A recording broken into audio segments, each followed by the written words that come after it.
亲爱的朋友，您有没有这样的经历？半夜睡得正香，忽然小腿像被绳子勒住一样，一阵剧烈收缩，痛得整个人从床上弹起来，连想喊一声都来不及，只能咬着牙抓着床单，等它慢慢缓解。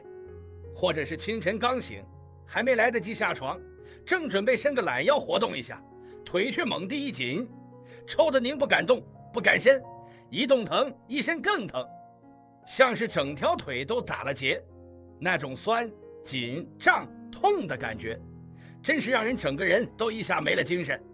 这样的经历您是不是很熟悉？特别是进入60岁以后，越来越多中老年朋友开始频繁经历腿抽筋，而且不是偶尔一次，是反复发作。有的人说，我最近老是半夜抽筋，肯定是缺钙了。也有人说，我是早上才会抽筋，可能太累了，血液不通。听起来好像大家都有自己的判断，但事实上，腿抽筋这件小事背后藏着的健康信号往往不容忽视。您知道吗？半夜抽筋和早晨抽筋虽然表面看起来一样，但发生的时间点不同，反映出的身体问题也可能完全不同。就像天气预报早晚温差不同，人体运作在白天与夜晚也有截然不同的节奏与需求。晚上抽筋可能是身体在发出疲劳或代谢方面的求救，而早上抽筋更可能与姿势、循环甚至神经功能有关。如果我们只是简单的理解为缺钙，只是买点钙片吃吃，可能永远找不到根本原因，更无法真正减少抽筋频率。所以今天我们就好好聊一聊，为什么腿抽筋的时间点不同，代表的身体信号也不同，我们又该如何判断、改善、预防，才能不再被抽筋困扰，晚上能睡得香，早晨能走得稳，安心度过每一天。我们就从2个时间点入手，半夜抽筋与清晨抽筋到底有什么不一样？我们先来说说半夜抽筋。很多人都有这样的经历，正睡得香，突然小腿一紧，痛到无法忍受，只能坐起身慢慢等待缓解。其实这种情况并不罕见，尤其是在中老年人群中更为常见。有的人1个月会抽筋好几次，严重的甚至1晚2、3次，不仅影响睡眠，更打乱了第2天的精神状态。那么为什么偏偏是在半夜抽筋？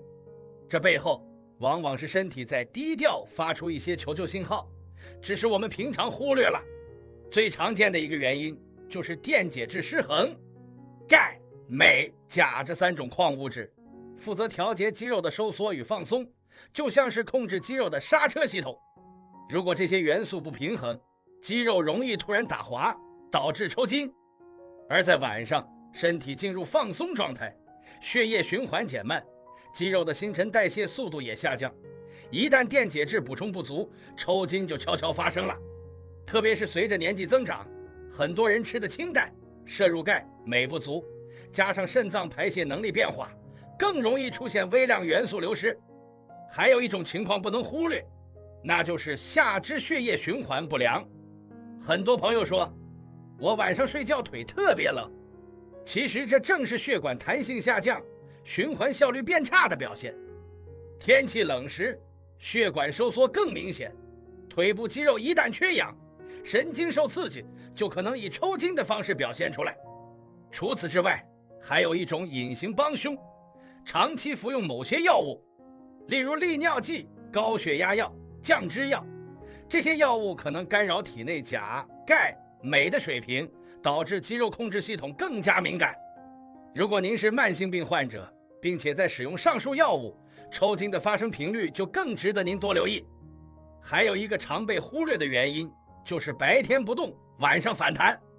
有些人白天长时间坐着不动，到了晚上，腿部肌肉没有充分放松或恢复弹性，结果反而在睡觉时紧张过度，引发抽筋。这种反弹式的抽筋，表面看是睡觉引起的，其实根源在于白天缺乏活动，缺乏伸展。所以如果您经常在半夜被抽筋痛醒，千万别只是揉揉贴个膏药敷衍了事，您需要重新审视自己的饮食有没有摄入足够钙镁钾，是否血压、血脂、血糖控制平稳？是否该请医生评估血管和神经健康？半夜的腿抽筋是身体在安静时最真实的反应，它从不撒谎。我们该学会认真听懂它的语言。接下来我们要讲的是清晨抽筋，它的成因又与半夜截然不同。很多人以为早上腿一动就抽筋，可能是睡姿不好或者起得太急。这说法有几分道理，但背后其实还有更深层的原因。首先，清晨抽筋往往与睡眠后肌肉僵硬密切相关。一整夜没动，肌肉处于低张力状态，血液流速减缓，早上刚醒来，肌肉和关节都还没完全热起来。此时若伸懒腰或动作幅度太大，就容易拉扯到尚未放松的肌肉，尤其是小腿后侧的腓肠肌、脚底肌群最容易抽。简单说，就是硬机器刚启动，容易卡壳。其次是神经反应敏感度提高。随着年龄增长，我们的神经反应系统逐渐变慢，协调性下降。当神经调节不灵敏，肌肉收到信号后反应过激，就容易导致突然的肌肉收缩，也就是抽筋。另外，血糖波动也是一个潜在诱因。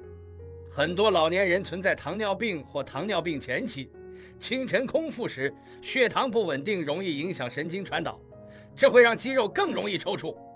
也就是说，清晨抽筋有时不只是活动太快那么简单，可能隐藏着神经系统调节异常、血糖失衡的问题。还有一种情况值得中老年朋友特别注意，那就是长期基础运动量不足。我们常听人说，我一天到晚都在动，但其实那些家务动一动，楼下走2圈，未必是真正能维持肌肉活性的锻炼。如果肌肉长期缺乏适度负荷的刺激，它们会慢慢萎缩，反应迟钝，就像一根老旧的橡皮筋，拉一下就断，稍动就抽。所以早上醒来抽筋，也许不是昨天太累，而是长年累月肌肉缺乏激活的结果。如果您发现起床一动腿就绷紧，常常小腿抽、脚底抽、脚趾僵，或者晨起时容易头晕、乏力、情绪低，那很可能就是血糖波动、基础循环差与神经敏感性综合作用的表现。别轻忽这些小反应，它们是身体默默提醒我们该调整了。那么我们该怎么办？无论半夜还是清晨，抽筋这件事听起来小，但影响的却是我们一天的精神和安全。现在我们来聊聊，日常生活中到底有哪些简单又实用的方法，能够帮助我们预防抽筋反复发生。这些方法不需要复杂器材，也不依赖药物，适合我们在家、在床边、在厨房都能轻松做到。关键在于天天做一点。第一招，早晚各拉伸一次，腿更轻松。不管您白天有没有做运动，早晚花5分钟做小腿和脚背的伸展动作，都能显著减少抽筋。清晨醒来时，不要急着下床，先在床上动动脚尖，轻轻往上翘，再往下压，来回活动10次，唤醒腿部血液循环。可以把脚往身体方向勾，再慢慢放松，每只脚重复几次，就像在帮自己的腿热机。这动作虽简单，但能有效唤醒下肢神经，启动全身血液循环。晚上睡前也别着急躺下，可以靠墙站立做一个弓步拉伸，或坐在床沿上慢慢地绕脚踝，轻轻勾脚背，帮助肌肉放松，不容易在深夜出问题。家中有瑜伽带、毛巾，也可以用来辅助勾脚动作，更轻松更省力。第二招，饮食调一调，电解质跟得上。很多人一听到抽筋，就下意识想到是不是缺钙了，但其实钾、钙、镁这3种电解质是调节肌肉运作的黄金三角，缺任何一个，肌肉都有可能发脾气。建议晚餐清淡为主，少油少盐，多搭配以下食材：绿叶蔬菜，富含钾，能平衡细胞内外的电解质浓度；黑芝麻、豆制品，富含钙，强健骨骼与神经传导；杏仁、核桃、南瓜子，富含镁，有助放松肌肉；一小碟炒菠菜，撒点白芝麻，一杯豆浆配几颗坚果，简单又实惠。喝水方面也要讲究节奏，白天多喝，特别是上午，减下午以后逐渐减少，避免晚上频繁起夜。水温宜温不宜凉，保护脾胃也有助于代谢。有些老人电解质流失多，可在医生建议下酌情补充复合矿物制片，切勿自行盲补。第3招，泡脚加按摩，改善循环，放松肌肉。除了运动和饮食外，腿部的局部照顾也非常重要。每天睡前泡脚是很多老朋友多年坚持的习惯，不仅温暖脚底，更重要的是帮助放松小腿肌肉，缓解日间紧张。建议水温保持在3842度之间，时间控制在1015分钟。可以加入艾草、老姜片或几颗花椒，帮助驱寒活血通络，尤其适合脚凉体寒者。泡完脚后，用双手从脚跟往膝盖方向轻轻推揉小腿，重点照顾小腿后侧腓肠肌，那是抽筋最常发生的位置。不求力度大，讲求温和有节奏，按摩3到5分钟即可。如果双手不方便，也可以借助木棒、滚轮、小刮痧板协助放松。第4招，适量动一动，不动更容易抽。很多人以为多休息就不会抽筋，其实恰恰相反。白天如果长时间坐着，腿部血液流动变慢，肌肉长期静止，到了晚上或早上突然动一下反而容易抽。建议安排适度活动，每天散步20到30分钟，雨天也可以在室内走动，早晚做一些拉筋动作，哪怕只是一组深蹲和抬腿。上厕所、看电视、烧水等生活片段间，原地踏步10次也是运动的一种。重点不是强度，而是规律。只要动起来，肌肉就不容易慌了手脚。长期坚持，不但可以减少抽筋，还能改善血压、血糖、情绪、睡眠质量。千万不要因为年纪大就停下脚步，正是因为岁数大了，更需要有节奏的动一动。哪怕每天只做一点点，也比原地不动来的有用。